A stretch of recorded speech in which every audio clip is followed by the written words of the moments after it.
Hello दोस्तों, स्वागत है आपका अपने ही यूट्यूब चैनल किस्से कहानियों की ऑडियो लाइब्रेरी पर। अभी हम सुन रहे हैं कहानी बेताल पच्चीसी का चौथा भाग। तो चलिए सुनते हैं आज का भाग। महाशमशान के उस शीशम के वृक्ष से राजा विक्रमादित्य ने बेताल को फिर से नीचे उतारा और पहले की ही तरह उसे अपने कंधे पर डालकर वापस लौट चला। कुछ आगे चलने पर बेताल ने फिर राजा से कहा, राजन, उस दुष्ट भिक्षु के लिए तुम इतना परिश्रम क्यों कर रहे हो? इस निष्फल परिश्रम में तुम्हारा विवेक भी तो नहीं दिख पड़ता। फिर भी मार्ग विनोद के लिए तुम मुझसे ये कथा सुनो। कथा है वीरवर की। इस धरती पर अपने नाम को सच करने वाली शोभावती नाम की एक नगरी है। वहाँ शूद्रक नाम का राजा राज करता था। उसके राज्य में प्रजा हर प्रकार से सुखी थी। शूद्रक सच्चे अर्थों में प्रजा पालक था। प्रजा को उस पर अटूट आस्था एवं विश्वास था। वीरों पर प्रीति रखने वाले उस राजा के पास नौकरी करने की इच्छा से एक बार मालवा से वीरवर नाम का एक ब्राह्मण आया। उसके परिवार में 3 व्यक्ति थे। उसकी गर्भवती स्त्री धर्मवती, पुत्र सत्यवर तथा कन्या वीरवती। इसी तरह वे तीनों ही सेवा के लिए उसके सहायक थे, जो कमर में कृपाण, एक हाथ में तलवार और दूसरे में ढाल लिए सदैव उसकी सेवा में तत्पर रहते थे। वीरवर राजा शूद्रक के दरबार में पहुंचा और अपने आने का उद्देश्य कहा तो राजा ने उसके व्यक्तित्व से, बोलचाल के ढंग से प्रभावित होकर उसे दास रखना स्वीकार कर लिया। किंतु वीरवर ने जब 500 स्वर्ण मुद्राएं प्रतिदिन के हिसाब से पारिश्रमिक मांगा तो राजा कुछ हिचकिचाहट में पड़ गया। उसने वीरवर को नौकरी तो दे दी, किंतु गुप्त रूप से उसकी जांच कराने का भी निर्णय कर लिया। उसने अपने गुप्तचर को आदेश दे दिए कि वीरवर के बारे में अच्छी तरह छानबीन करके यह पता लगाए कि उसका परिवार कितना बड़ा है और इतने पैसों का वह उपयोग किस प्रकार करता है।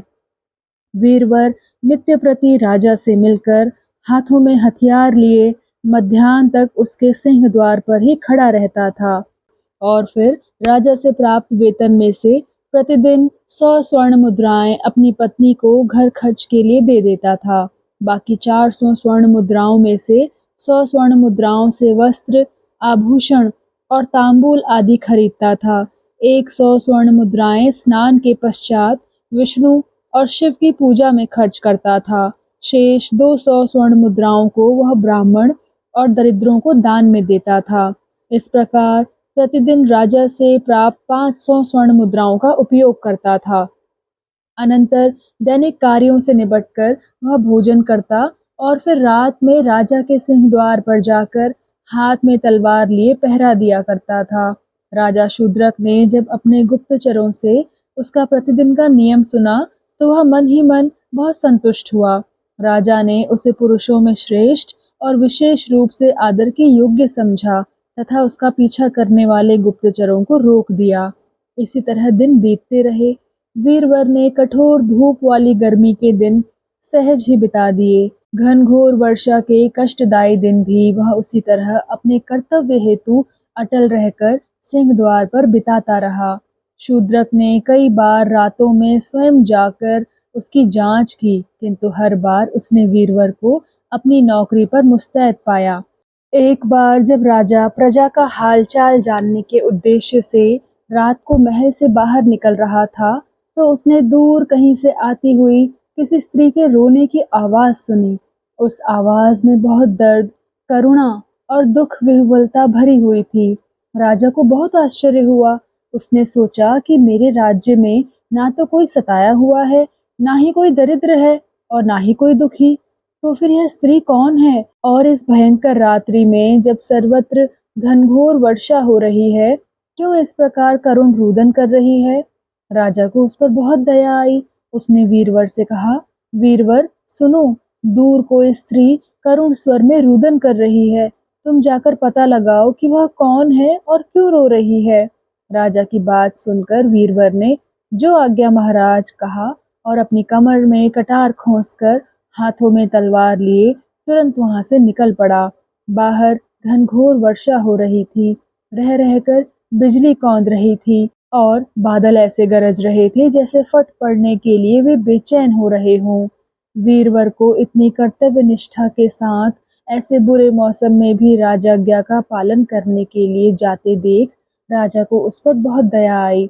उसे कौतूहल भी हुआ, इसलिए वह भी उसके पीछे पीछे हाथ में तलवार लिए लुकता छिपता हुआ चल पड़ा। उस आवाज का अनुसरण करता हुआ वीरवर नगर के बाहर जा पहुंचा।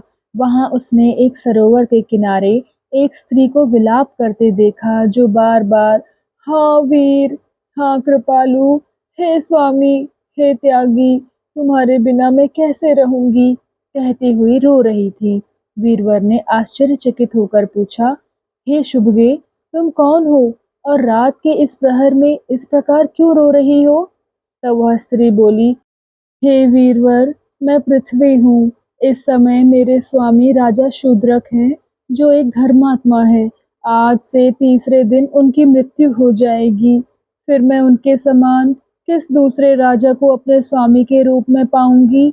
यही गम मुझे खाए जा रहा है।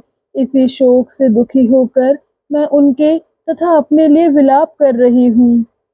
यह सुनकर वीरवर ने उससे कहा, हे देवी, क्या कोई ऐसा उपाय है जिससे जगत के रक्षक उस राजा की मृत्यु को रोका जा सके?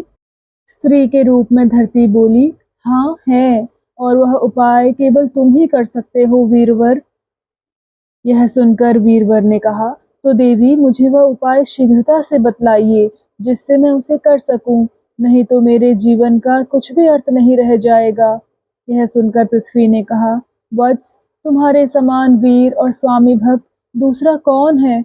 अतः तुम राजा के कल्याण का उपाय सुनो। यहाँ से कुछ दूर देवी चंडिका का एक मंदिर है। यदि तुम अपने पुत्र की बलि देवी चंडिका को दे दो तो राजा की मृत्यु नहीं होगी, वह 100 वर्ष तक और जी सकेंगे। यदि तुम आज ही यह काम कर सको तो ठीक है, अन्यथा आज से तीसरे दिन राजा की मृत्यु अवश्यंभावी है। इस पर कर्तव्यनिष्ठ वीरवर ने कहा, देवी, अपने स्वामी का जीवन बचाने के लिए मैं कुछ भी करने को सदैव ही तत्पर हूँ। मैं आज ही जाकर यह कार्य करता हूँ। इतना सुनकर पृथ्वी देवी ने कहा, तुम्हारा कल्याण हो वत्स, और ऐसा कहकर वह अंतर्धान हो गई।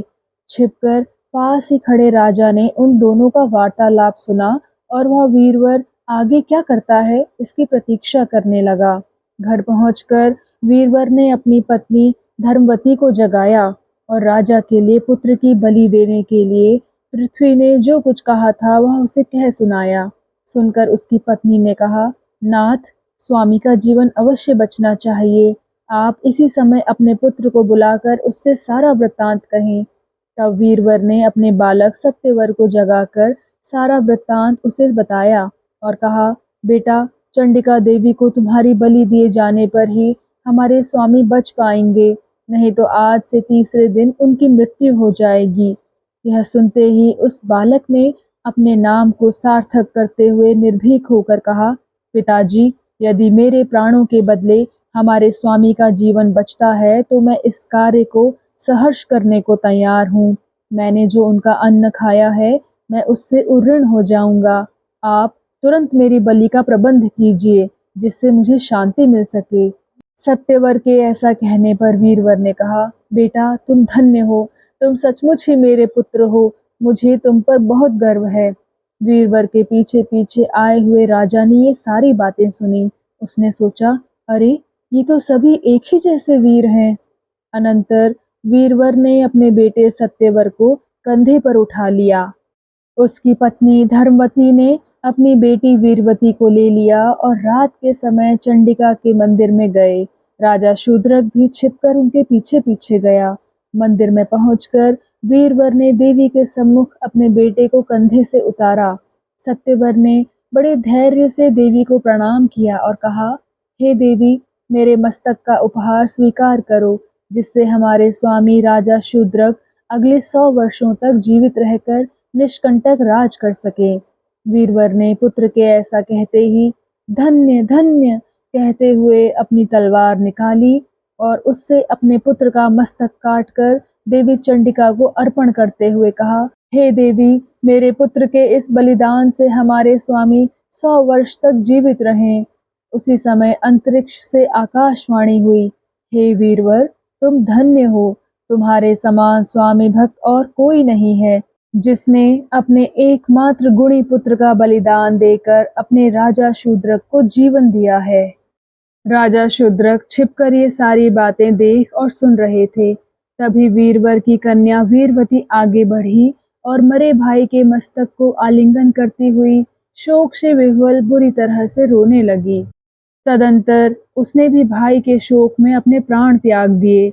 यह देखकर वीरवर की पत्नी ने कहा, हे स्वामी, राजा का कल्याण तो हो गया, अब मैं भी आपसे कुछ कहती हूँ।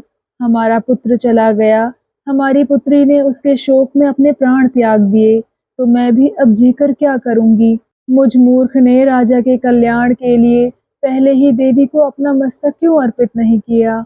इसलिए अब मेरी आपसे यही प्रार्थना है कि मुझे भी आज्ञा दें कि मैं अपने बच्चों के शरीरों के साथ अग्नि में प्रवेश करूं। जब धर्मवती ने आग्रह पूर्वक ऐसा कहा तो वीरवर बोला, हे मनस्विनी, ठीक है, तुम ऐसा ही करो, तुम्हारा कल्याण हो। एकमात्र बच्चों का शोक ही जिसके पास बच रहा है, ऐसे में तुमको अब जीवन से क्या अनुराग है। तुम्हें इस बात का दुख होना चाहिए कि मैंने पहले ही अपने प्राण क्यों नहीं त्याग दिए। यदि किसी और के मरने से राजा का कल्याण होता तो मैं पहले ही अपना जीवन उत्सर्ग न कर देता, किंतु तुम थोड़ी देर ठहर जाओ, तब तक मैं तुम्हारी चिता हेतु कुछ लकड़ियों का प्रबंध कर देता हूँ। यह कहकर वीरवर ने लकड़ियों की एक चिता तैयार की, अग्नि से उसे प्रज्वलित किया और उस चिता पर दोनों बच्चों के शव रख दिए। तब उसकी धर्मपरायण पत्नी उसके पैरों में जा गिरी। उस पतिव्रता ने देवी को प्रणाम करके कहा, हे देवी, मुझे आशीर्वाद दीजिए कि अगले जन्म में भी यही आर्यपुत्र मेरे पति हो और यही राजा मेरे स्वामी। मेरे इस शरीर त्याग से इनका कल्याण हो। यह कहकर वह साध्वी स्त्री भयानक लपटों वाली उस चिता की अग्नि में इस प्रकार कूद पड़ी मानो जल में कूद पड़ी हो। इसके बाद पराक्रमी वीरवर ने सोचा, आकाशवाणी के अनुसार राजा का काम तो मैं पूरा कर चुका हूँ। मैंने राजा का जो नमक खाया था उससे उरण हो गया। अब मुझ अकेले को ही अपने जीवन से मोह क्यों रखना चाहिए। जो मरण करने योग्य थे, प्यारे थे, उन सभी अपने कुटुंबी जनों का नाश करके अकेला अपने को जीवित रखने वाला मुझ जैसा कौन अभागा व्यक्ति होगा। तो फिर मैं भी क्यों ना अपने शरीर की बलि देकर देवी को प्रसन्न करूं। ऐसा सोचकर वह देवी को प्रसन्न करने के लिए उसकी स्तुति करने लगा। हे देवी, हाथों में शूल धारण करने वाली महिषासुरमर्दिनी जगत जननी, तेरी जय हो। हे माता सर्वव्यापिनी, आप देवताओं को प्रसन्नता देने वाली हैं, तीनों लोकों को धारण करने वाली हैं। हे माता, सारा संसार तुम्हारे चरणों की वंदना करता है। अपने भक्तों की मुक्ति के लिए तुम ही शरण रूप हो, तुम्हारी जय हो।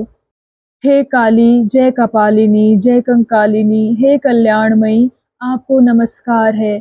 मेरे मस्तक का उपहार स्वीकार कर तुम राजा शूद्रक पर प्रसन्न हो। तत्पश्चात देवी की स्तुति करके वीरवर ने झटपट तलवार से अपना मस्तक काट डाला। वहां छिपकर शूद्रक ये सारी बातें देख रहा था। दुख से विकल होकर उसने आश्चर्यपूर्वक सोचा, हे भगवान, मेरे लिए इस सज्जन पुरुष और इसके परिवार ने यह कैसा दुष्कर कार्य कर डाला। ऐसा तो ना कहीं देखा अथवा सुना गया। इस विचित्र संसार में इसके जैसा धीर वीर पुरुष और कहाँ मिलेगा, जो बिना कहे सुने परोक्ष में अपने स्वामी के लिए अपने प्राणों तक को अर्पित कर दे। यदि इसके उपकार का प्रत्युपकार मैं ना कर सकूं, तो मेरे राजा होने का अर्थ ही क्या रह गया। फिर तो मेरे और एक पशु के जीवन में कोई अंतर ही नहीं है। ऐसा सोचकर राजा शूद्रक ने अपनी तलवार म्यान से निकाली और देवी की प्रतिमा के सामने प्रार्थना की, हे भगवती, मैं आपकी शरण में आ रहा हूँ, अतः आप मेरे मस्तक का उपहार लेकर प्रसन्न हो और मुझ पर कृपा करें। अपने नाम के अनुरूप आचरण करने वाले इस वीरवर ने मेरे लिए ही अपने प्राणों का त्याग किया है, अतः मेरे प्राण लेकर आप प्रसन्न हो और वीरवर और उसके पुत्र पुत्री एवं पत्नी को पुनर्जीवित कर दें। यह कहकर राजा ने ज्यों ही तलवार से अपना मस्तक काटना चाहा, तभी आकाशवाणी हुई, हे राजन, तुम ऐसा दुस्साहस मत करो। मैं तुम्हारी वीरता से प्रसन्न हूँ। मेरा आशीर्वाद है कि यह ब्राह्मण तत्काल अपने परिवार सहित जीवित हो जाएगा। इतना कहकर आकाशवाणी मौन हो गई। वीरवर भी अपने पुत्र, कन्या तथा पत्नी सहित अक्षत शरीर होकर जी उठा। यह दृश्य देखकर राजा फिर छिप गया और प्रसन्नता के आंसुओं से भरी आंखों से उन्हें देखता रहा। वीरवर ने अपने बच्चों तथा स्त्री सहित अपने को भी सोता हुआ सा देखा और उसका मन भ्रांत हो गया। वीरवर ने अपनी पत्नी और बच्चों को अलग अलग ले जाकर पूछा, तुम लोग तो आग में जलकर भस्म हो गए थे, फिर जीवित कैसे हो गए? और मैंने भी तो अपना मस्तक काट डाला था, मैं भी जीवित बचा हूँ। ये मेरी भ्रांति है या देवी ने सचमुच हम पर कृपा की है? वीरवर के ऐसा कहने पर उसकी पत्नी एवं बच्चों ने कहा, पिताश्री, हम लोग सचमुच जीवित हो गए हैं, यह देवी का अनुग्रह है। यद्यपि हम अभी तक यह बात जान नहीं पाए हैं कि ये हुआ कैसे। वीरवर ने भी यही समझा कि ऐसी ही बात है, पर उसका काम पूरा हो चुका था, अतः वह अपनी स्त्री एवं बच्चों सहित अपने घर लौट आया। घर पर स्त्री एवं बच्चों को छोड़कर उसी रात वह पहले की तरह फिर से राजा की ड्योढ़ी पर पहुंचा और अपनी नौकरी पर मुस्तैद हो गया। यह देखकर राजा शूद्रक भी सबकी आंखें बचाकर फिर अपने महल की छत पर जा चढ़ा। वहां से राजा ने पुकार कर पूछा, ड्योढ़ी पर कौन है? तब वीरवर ने कहा, स्वामी, यहाँ मैं हूँ। आपकी आज्ञा से मैं उस स्त्री को देखने गया था, पर मेरे देखते ही देखते वह गायब हो गई। वीरवर की यह बात सुनकर राजा को बड़ा विस्मय हुआ, क्योंकि उसने तो सारा हाल अपनी आंखों के सामने देखा था। वह सोचने लगा, यह कैसा मनस्वी पुरुष है जो धीर, वीर एवं समुद्र के समान गंभीर है।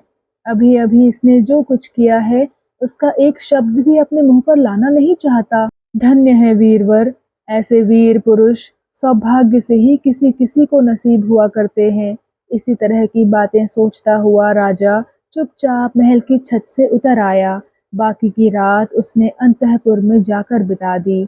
सवेरे वीरवर राज दरबार में राजा के दर्शन करने गया। उसके कार्यों से प्रसन्न राजा ने पिछली रात का सारा विवरण अपने मंत्रियों से कह सुनाया। सुनकर वे सभी आश्चर्य के सागर में डूब गए। राजा ने प्रसन्न होकर वीरवर तथा उसके पुत्र को कर्णाट का राज्य दे दिया। राज्य पाकर अब वे दोनों समान वैभव वाले तथा एक दूसरे का फल चाहने वाले बन गए।